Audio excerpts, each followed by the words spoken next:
A paz do Senhor Jesus, meus irmãos e minhas irmãs, uma boa noite a todos. Eu vou pedir, por favor, para você abrir a sua Bíblia, a Palavra de Deus, na carta de Paulo a Timóteo, a segunda carta, lá em 2 Timóteo, capítulo 3, e nós vamos ler o versículo 16 e o versículo 17. Então, por gentileza, abra sua Bíblia em 2 Timóteo 3, versículo 16 e versículo 17. Eu vou estar lendo aqui na Nova Almeida Atualizada, e diz assim a palavra do Senhor em nome de Jesus. Toda a Escritura é inspirada por Deus e útil para o ensino, para a repreensão, para a correção, para a educação na justiça, a fim de que o servo de Deus seja perfeito e perfeitamente habilitado para toda a boa obra. Feche seus olhos. Senhor Jesus, muito obrigado pela sua presença, muito obrigado por nós estarmos reunidos aqui em mais um culto. Que o Senhor venha manifestar essa misericórdia, essa graça a nós, essa oportunidade que deixa a gente tão alegre e feliz. Que o Senhor venha falar conosco nessa noite, que o Senhor manifeste e continue manifestando o seu poder sobre nós. Que sobre nós esteja a sua bênção e a sua voz. É isso que nós oramos. Amém. Pode se assentar. Mais uma vez, uma boa noite a todos. Espero que todos tenham tido um ótimo domingo. E aqui aos domingos nós estamos na série sobre a Reforma Protestante. E nós estamos vendo os 5 principais pilares que nortearam a Reforma Protestante, conhecido por seu nome em latim, que são os 5 solas, que significa 5 somente.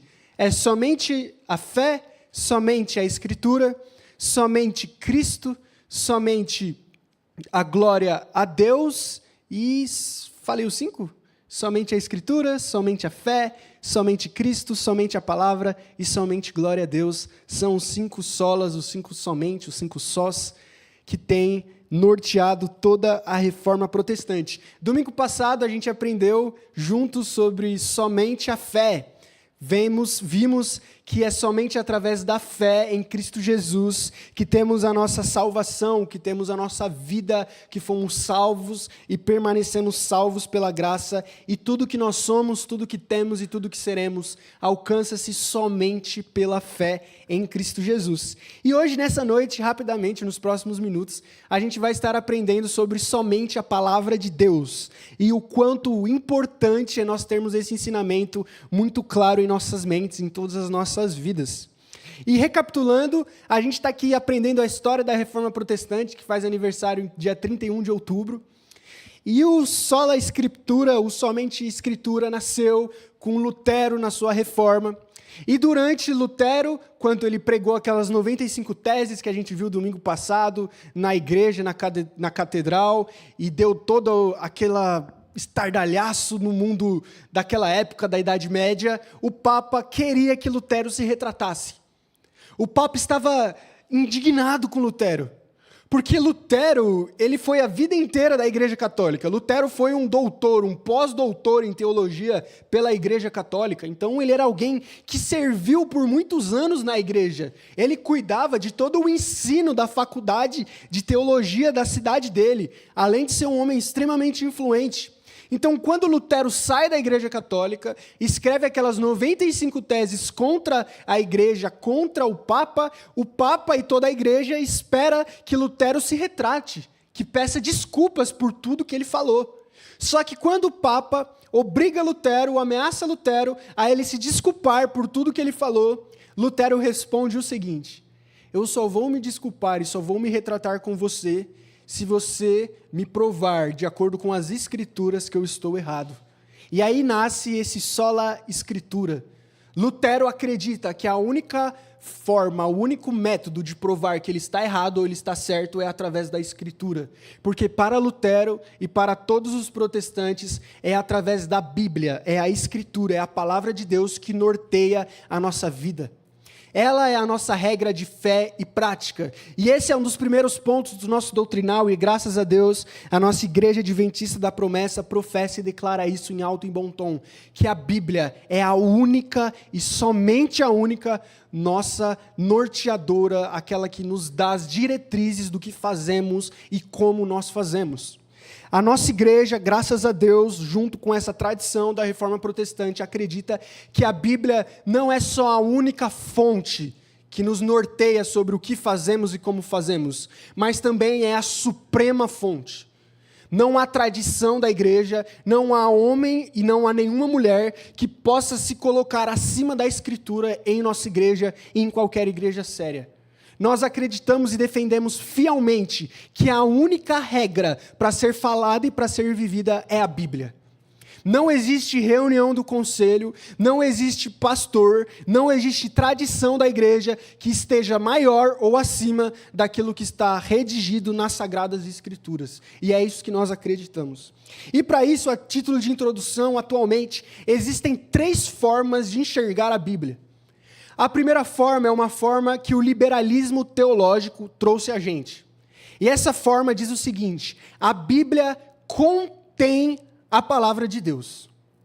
E qual que é o perigo dessa forma? Eles acreditavam que a Bíblia é um livro de mitos.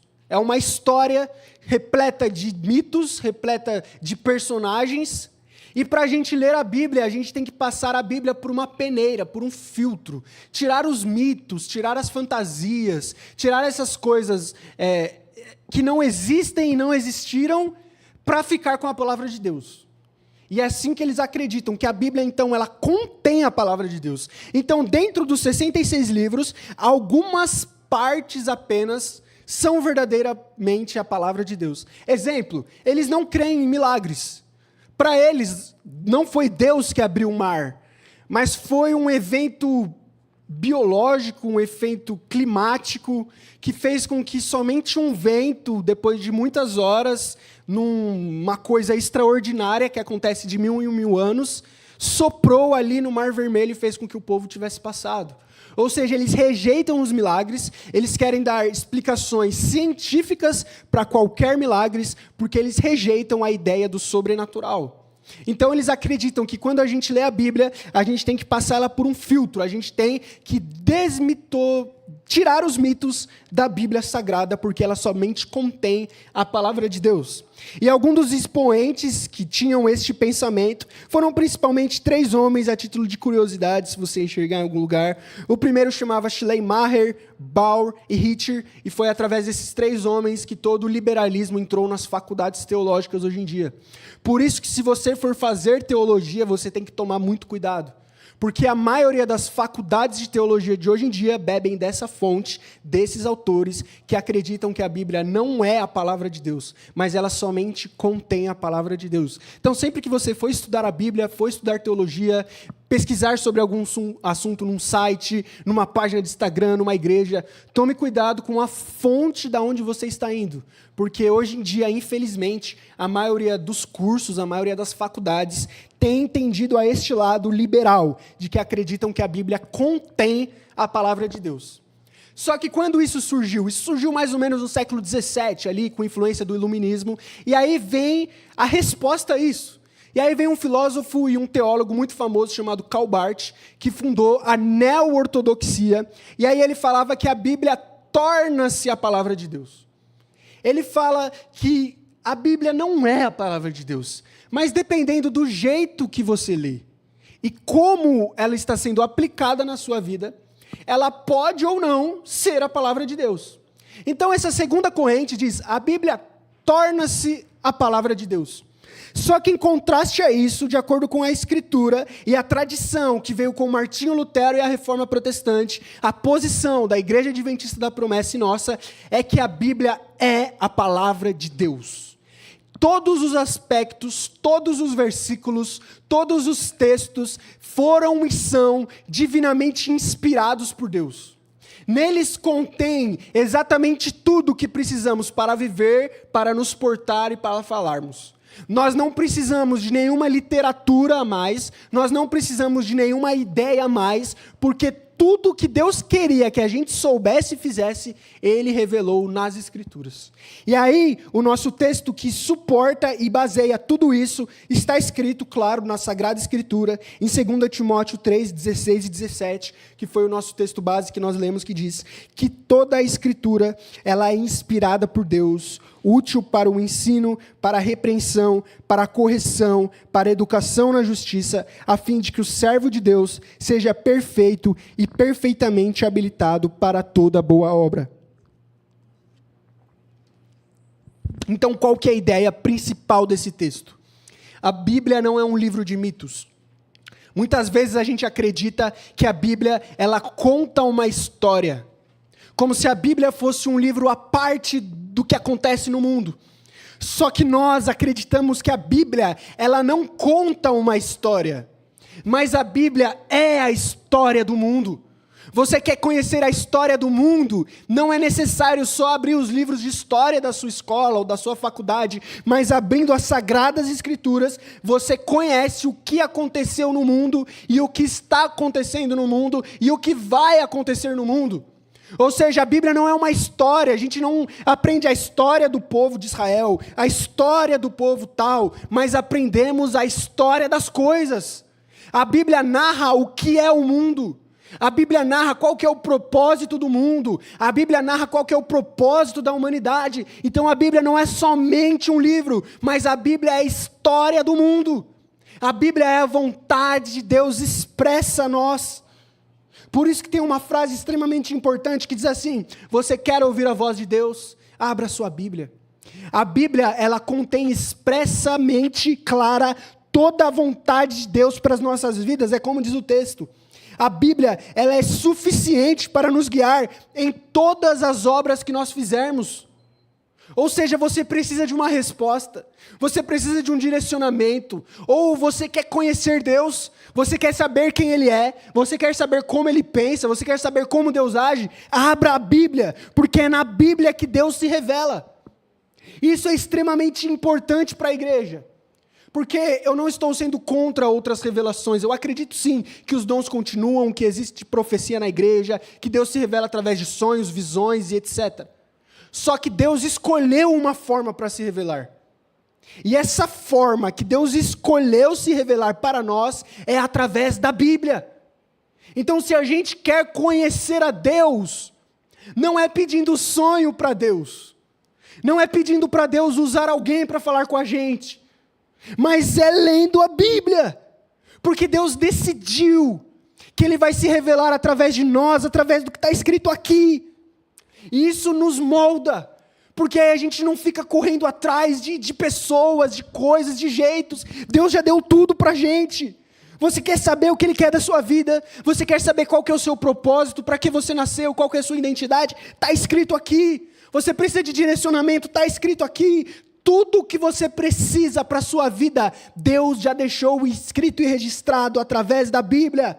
É o que Paulo está falando, inspirado pelo Espírito a Timóteo. A Bíblia, toda a Escritura é inspirada e útil para tudo, para toda boa obra. Por isso que nós, da Igreja da Promessa, nós não somos daqueles que se reúnem em torno de profetas ou profetisas querendo revelações de Deus a nós. Não, nós cremos que a Bíblia é suficiente a gente. Tudo que nós fazemos, toda profecia, toda pregação, toda ideia, toda explicação, ela deve ser baseada na Bíblia. Nós não baseamos o que fazemos e o que vamos fazer com sonhos que fomos revelados, mas tudo o que fazemos é de acordo com a Bíblia. E se sonhamos, devemos examinar os nossos sonhos. Se recebemos revelações, devemos examinar essas revelações, se elas estão de acordo e debaixo da Bíblia. Porque o que nos norteia não é o que fulano ou ciclano disse, mas o que nos norteia é o que Deus disse. Isso é extremamente, eu já vi diversas igrejas, pessoas que se reúnem em torno de profetas. Não, meu irmão, você está passando alguma coisa? Vai na casa ali do irmão fulano, da irmã fulana, que Deus vai te contar o que você precisa fazer. Meu irmão, isso não existe. Tudo que Deus quer falar para você, tudo que Ele quer contar para você está aqui. Só que a gente gosta de terceirizar as coisas. O que é mais fácil? Eu orar por mim Ou alguém orar por mim no meu lugar? Alguém orar por mim no meu lugar. Então, em vez de eu tomar vergonha na cara e ler a Bíblia e ficar orando, é muito mais fácil eu ir na casa do irmão e da irmã fulana para Deus revelar o que Ele quer de mim. Só que tem outro nome para isso, macumba gospel. Você só está trocando o nome do Deus. Porque eles fazem a mesma coisa, só que em outro lugar. Então Deus nunca agiu assim na Bíblia e nunca quer que a gente haja assim. Mas o nosso propósito é buscar na Escritura a vontade de Deus para nós. E é aí que a gente amadurece, é aí que Deus fala com a gente, é aí que a gente cresce, como Pedro fala em 2 Pedro capítulo 3, cresçam na graça e no conhecimento do nosso Senhor. É através da Bíblia, e somente da Bíblia, que temos totalmente a suficiência para tudo que a gente faz.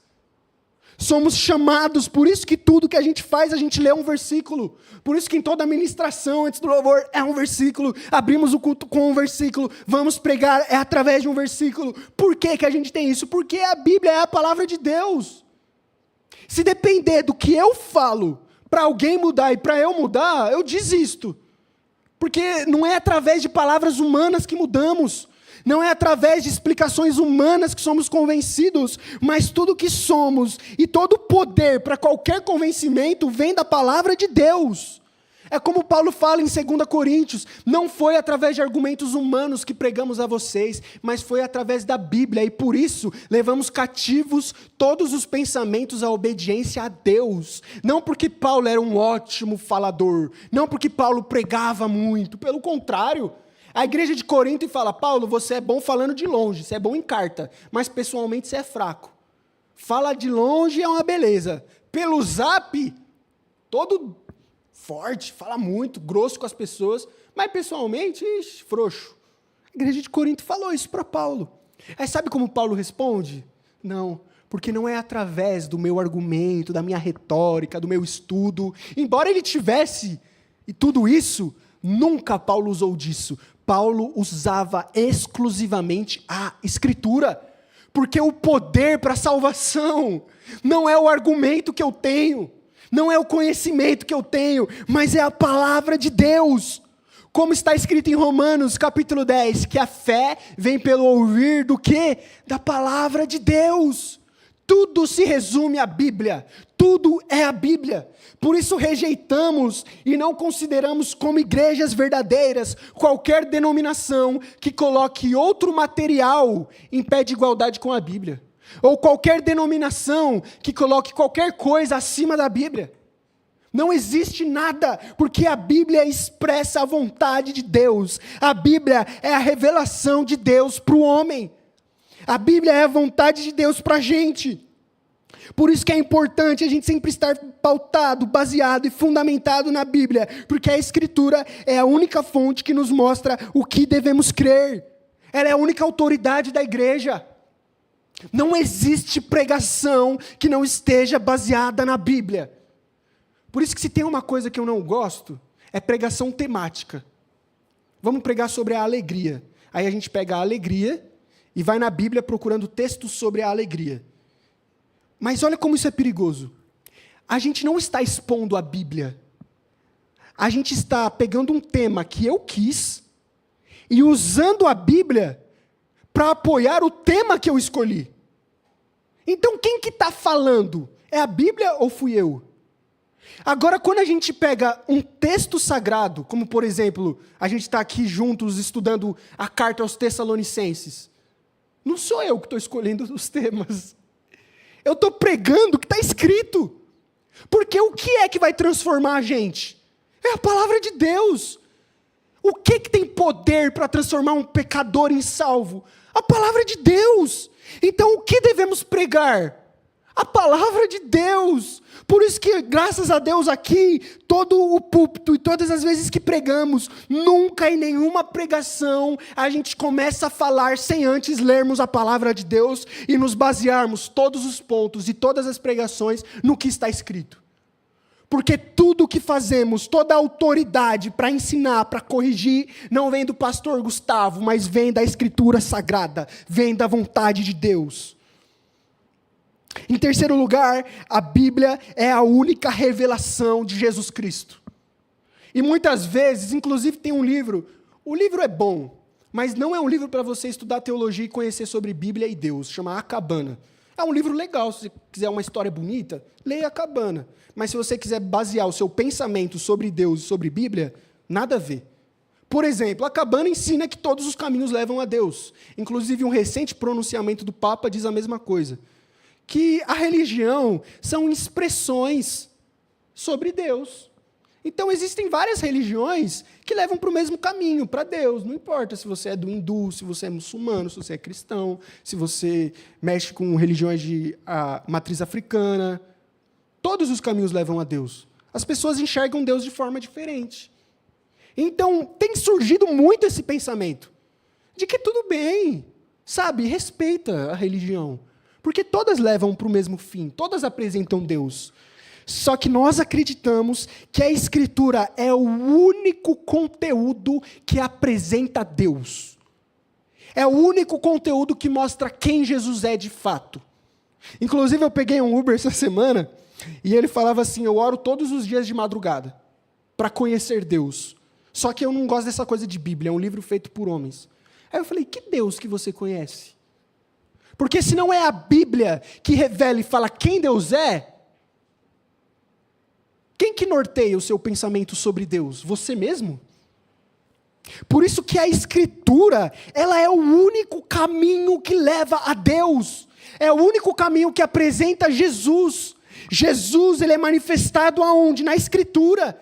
É através dos 4 evangelhos que vemos a história de Jesus, é através das cartas de Paulo, que Paulo ensina o que Jesus é, que Jesus quer, é através do Antigo Testamento que vemos uma seta que apontava para um Cristo que viria. A Bíblia é o conteúdo que apresenta Cristo, a Bíblia é a única revelação divina que aponta para o nosso Salvador.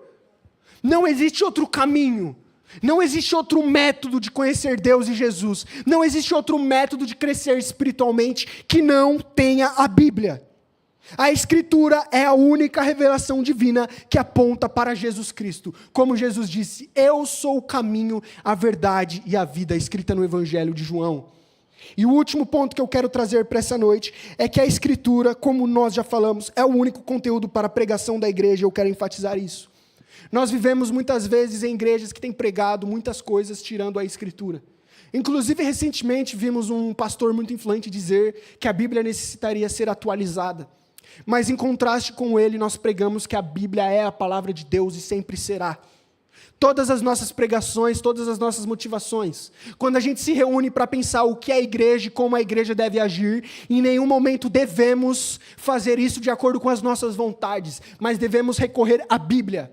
O que a Bíblia apresenta? Quando você tiver uma dúvida de como agir, quando você tiver um sonho, um desejo, uma vontade, você deve recorrer à Escritura. O que a Bíblia diz sobre isso? O que Deus quer sobre isso? O que Deus pensa sobre a igreja? Como Deus vê a igreja? Como Jesus construiu a igreja? Qual que é o papel da igreja no mundo? Como que a igreja glorifica a Deus? E é através da Bíblia que temos as respostas de como fazemos as coisas que fazemos. Porque senão vira um clube. Por exemplo, não vira uma DPM lá, que você tem uma carteirinha, passa lá, vai na natação e tem um monte de gente lá, seu amigo. Se a Bíblia não pauta tudo o que fazemos, nós somos um clube e não somos igreja. Porque a igreja é do Senhor. Então quem decide as coisas é o Senhor da igreja. Por isso que é tão importante esse princípio da suficiência da Bíblia. Não é só que a Bíblia é o único material que a gente tem na regra de fé e prática, mas é o material que é a diretriz para tudo o que nós fazemos. Como a gente prega, é a Bíblia que fala. Quais louvores a gente canta? A Bíblia que diz. O que a gente faz? A Bíblia que diz. O que cada ministério vai fazer? A Bíblia diz. Tudo o que a igreja deve fazer é a Bíblia que diz. E somente deste modo, de fato, a gente pode se chamar de igreja. E somente deste modo, assim como na igreja de Atos, o Senhor acrescentará o número daqueles que vão te salvar. Como que a igreja prevalece contra as portas do inferno? É através de uma igreja bíblica. Quando Cristo funda a igreja, ele fala, é sobre esta pedra que eu edificarei a minha igreja. A pedra ali é a afirmação que Pedro faz, de que ele é o Cristo, Filho do Deus vivo, como cantamos. E é através disso, do que está exposto na Escritura, de Jesus, o Filho de Deus, que morreu por nós e que é Senhor da sua igreja, que nós vamos prevalecer e avançar contra o inferno. A eficácia da igreja, a vitalidade da igreja, a maturidade da igreja se revela o quanto essa igreja é bíblica, o quanto a Bíblia é exposta, o quanto a Bíblia é estudada. Você quer conhecer a maturidade da igreja? Você quer conhecer se uma igreja está viva, se uma igreja está saudável, se uma igreja tem foco de crescimento? Chega uma hora antes do culto e vê quantos cristãos tem na escola bíblica se interessados para estudar. Aí você vai descobrir se uma igreja quer ou não esse Jesus. Pergunta quantos estudaram a Bíblia durante a semana. Aí que a gente vê a maturidade. Aí que a gente analisa Deus. Aí que a gente analisa de fato. Agora, se nós não estudamos a Bíblia, não lemos a Bíblia, não participamos de escolas bíblicas, não temos estudo bíblico, não temos ensino bíblico, como que a gente vai crescer na graça e no conhecimento? Se todas as reuniões começamos atrasados e as escolas bíblicas não temos participação, como nós vamos falar diante de Deus? Eu falo isso com temor, me incluindo em vocês. Há um caminho que devemos mudar, há uma postura que devemos mudar e devemos ter. Há um pecado que a gente deve se ajoelhar e reconhecer diante de Deus. Há algo que a gente tem que chorar diante de Deus, pedindo perdão para Ele mudar nas nossas vidas. O quanto do nosso coração tem se comprometido com a verdade das Escrituras e quanto nós temos amado a palavra de Deus. Como nós lemos no começo, Ele é a palavra. Se nós amamos Jesus, nós lemos Ele. Nós falamos com Ele. Nós queremos conhecer Ele. E eu quero concluir dizendo, a verdade que a Bíblia é suficiente também é para o tempo atual. Mesmo em meio a debates difíceis, mesmo em meio a perguntas difíceis, a Bíblia continua sendo a única resposta. O que está escrito na Bíblia continua sendo a verdade.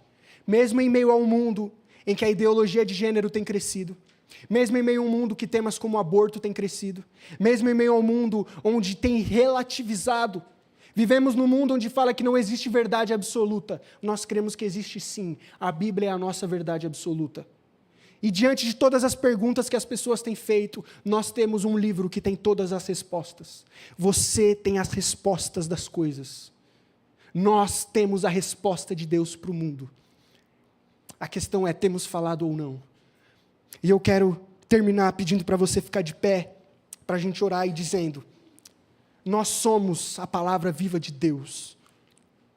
O mundo conhece a Deus olhando para você, olhando como você vive, olhando as suas opiniões, olhando as coisas que você assiste, escuta, olhando a sua posição sobre temas polêmicos. O mundo vai conhecer a Deus de acordo com a postura que você tiver daqui em diante. As pessoas vão ler ou não a Bíblia de acordo com Deus que elas conhecerem através de você. Então que a gente tenha uma postura a partir de hoje, saindo daqui, indo para mais uma semana, enfrentando mais uma segunda-feira difícil, como pessoas que vão manifestar a Escritura de Deus no mundo. Pessoas que são livros abertos da vontade de Deus. Pessoas que são cartas de amor no mundo. Pessoas que estão no mundo para serem lidas. Quando as pessoas olham para você, elas têm que ler a palavra de Deus em você. Através das suas expressões faciais, através das suas opiniões, através da sua postura onde você está. Você tem que manifestar a Escritura Sagrada. Você tem que manifestar a Bíblia. E as pessoas do mundo vão começar lendo a Bíblia, lendo vocês, lendo a mim. E através disso vamos causar sede às pessoas. Através disso, Cristo vai acrescentar o número dos salvos. Mas para isso devemos voltar a um compromisso de estudar, de viver e de manifestar a Escritura Sagrada. Feche seus olhos. Senhor Jesus, muito obrigado pelo Senhor ter nos ensinado e nos confrontado. Eu oro, Senhor Jesus, para que o Senhor nos capacite para isso. Porque nós acreditamos que não é pelas nossas forças. E ai de nós se fôssemos, graças a Deus que não é. Mas oramos para que o Seu Espírito Santo venha nos capacitar. para que mais uma vez a gente reafirme um compromisso sério, reverente, compromissado com a igreja, com a Escritura, com ordem, fazendo as coisas para agradar ao Senhor, com tudo que nós temos, com tudo que nós somos. Eu oro para que o Senhor nos capacite para sermos pessoas que manifestam essa Bíblia no mundo, pessoas que manifestam a história do mundo, pessoas que manifestam Jesus onde estão inseridas. Usa-nos, Jesus, para sermos estes, para sermos estas, que é onde estamos inseridos, os nossos contextos sociais, sejamos pessoas que falem de Cristo, que apresentem a resposta do mundo. E eu acredito, e nós acreditamos e confessamos que a sua Escritura, a sua palavra é suficiente, é a autoridade e é a única regra de fé e prática das nossas vidas. É isso que nós oramos em nome de Cristo Jesus. Amém.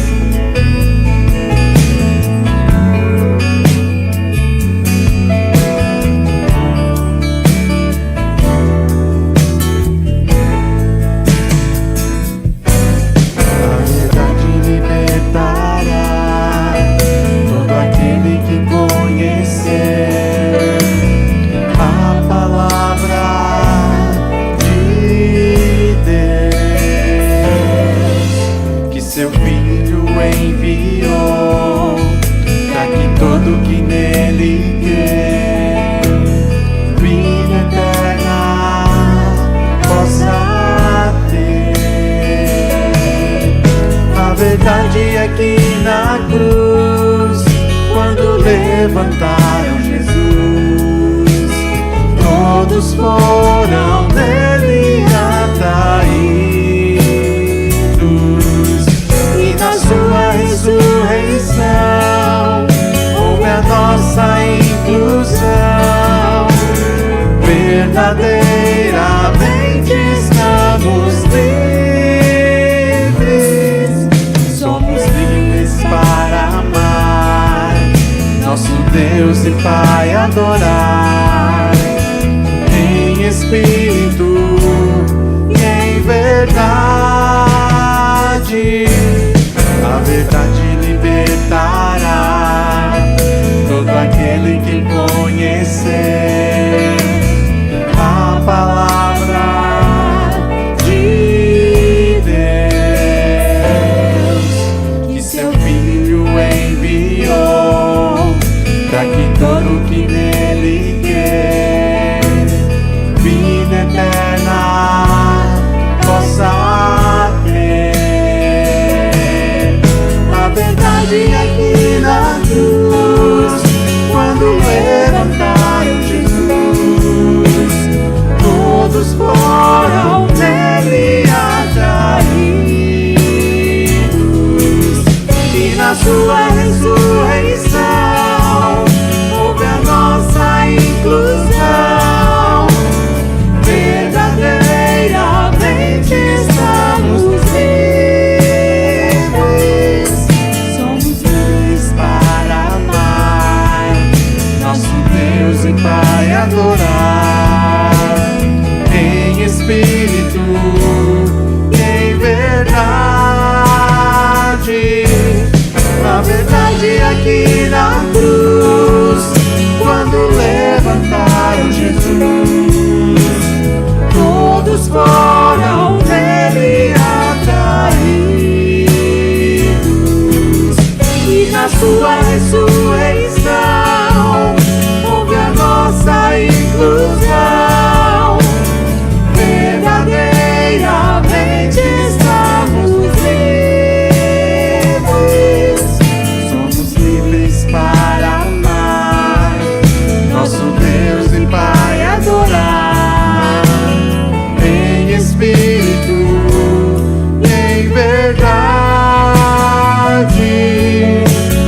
em espírito e em verdade,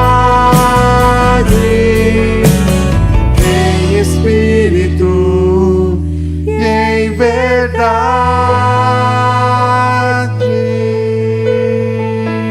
Glória a Deus. Graças a Deus. Nós agora vamos para os nossos pedidos de oração que nós temos. Hoje nós temos